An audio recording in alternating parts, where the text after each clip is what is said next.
Alfieri is Italian for bearer of high standards, and that's just how I operate my career, and that's how I want this space to operate, super high standards. The salon exists because I wanted to create a space that people could be proud of working at. I wanted to open a place that was fair and mutually beneficial to the salon and the employee. And I wanted the employees to feel happy and less stressed and just proud of what they do and where they're at. What I like most about this industry is it's always changing. It's kind of like breathing in a way, because things like come and go and the wave is a little bit different each time. So there's styles that come back from the 90s, but they're just a little bit different for now. And then that kind of evolves into like just a really fluid, organic way of creativity. And I like that it's just really creative. The way I mentally approach cutting hair is there's basically two phrases that I live by, and it's efficiency through repetition and connecting the dots. And the way I cut hair, the way I physically cut hair, as in like a system, is so I go in with a plan, I start in the middle, and then I work my way to the end, and then I start at the beginning and work my way to the middle. And that way there's no room for error, and it keeps me organized. So it's just efficient. One of the biggest things I would change about the industry that I'm in is these large-scale companies that cater to both civilian and professional markets. I think there's a level of mistrust on the professional end, like the stylist end. Like the same brand, somebody can use it and mess up the hair and then come to the salon and they'll use the same brand to fix it. And I don't like that. Why did I choose this industry? I kind of laugh because everyone wants a sob story, and I don't really have one. I'm a 3-time college dropout. I have no degree. Pretty much just had some drinks one night with some friends and was like, hey, I might be able to be pretty good at that. I signed up, I took the tour. I talked to one of my friends at the time and he said, yeah, I can see you doing that. And I just stayed. It's not like any magical, there wasn't a calling. I happened to land on it kind of by accident, and it ended up really falling for it after a year or so. It took a while. It wasn't day one. You know, I didn't love it day one, but ended up realizing slowly that it is exactly what I want it to be. I just have to make it that way.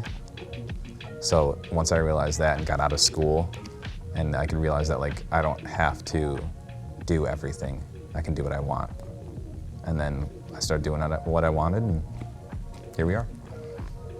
Farmington is like a downtown square. The whole city is set up like a square, and we're right in the middle of it. The farmer's market is literally in the parking lot every Saturday in the summer. The city itself does a bunch of really cool things to keep people coming down here. There's an ice rink in the winter.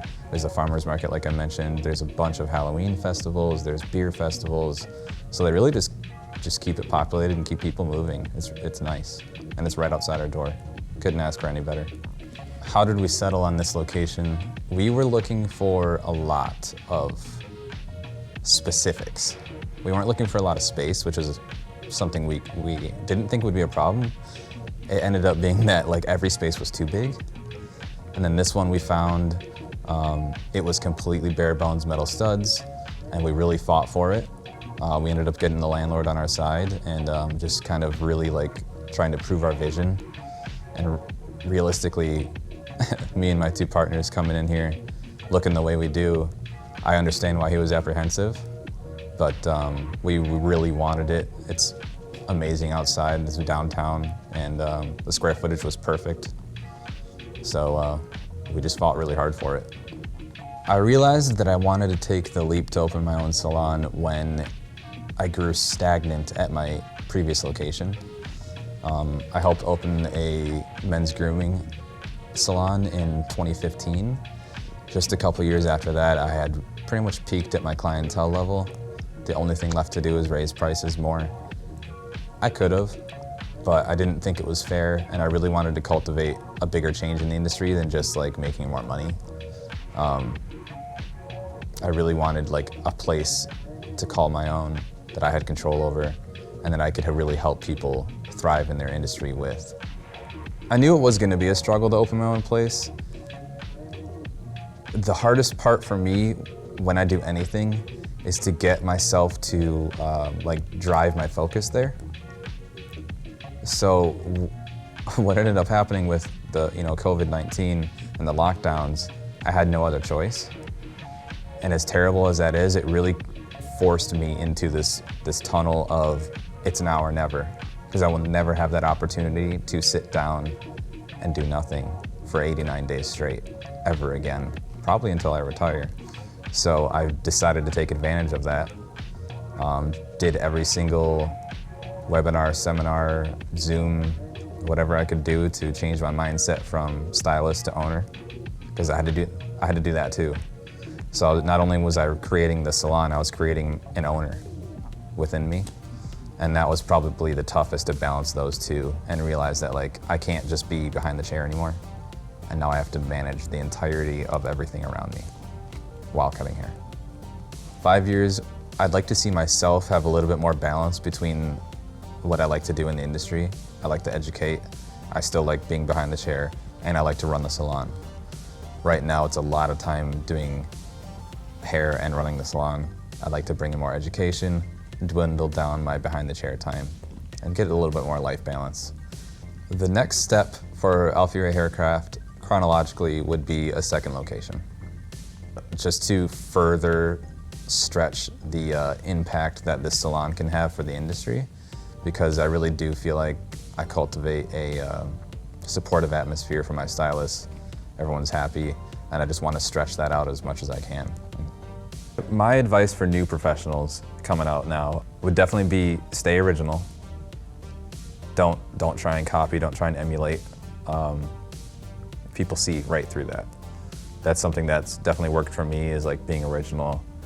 It might be weird to other people, but that doesn't matter. You're gonna get the clientele that you want that way. I think a big overlooked point that schools try and push is that clients are money, and that's true. But not all money is good money. And I really wish that I knew that when I was younger, because I sacrificed so much of my happiness just to make a few bucks. And I don't want like new up-and-coming professionals to deal with that. And it actually saves you time in the long run, because eventually you're gonna get sick of having that clientele that you don't like, or that doesn't like you. And you're gonna have to weed them out anyway, so you might as well not even get into that. Stick with who you are, be original, put out the content that you wanna put out the creativity that you wanna put out, and people will follow you. People will become attracted to what you can do, and you'll have clients for life that way.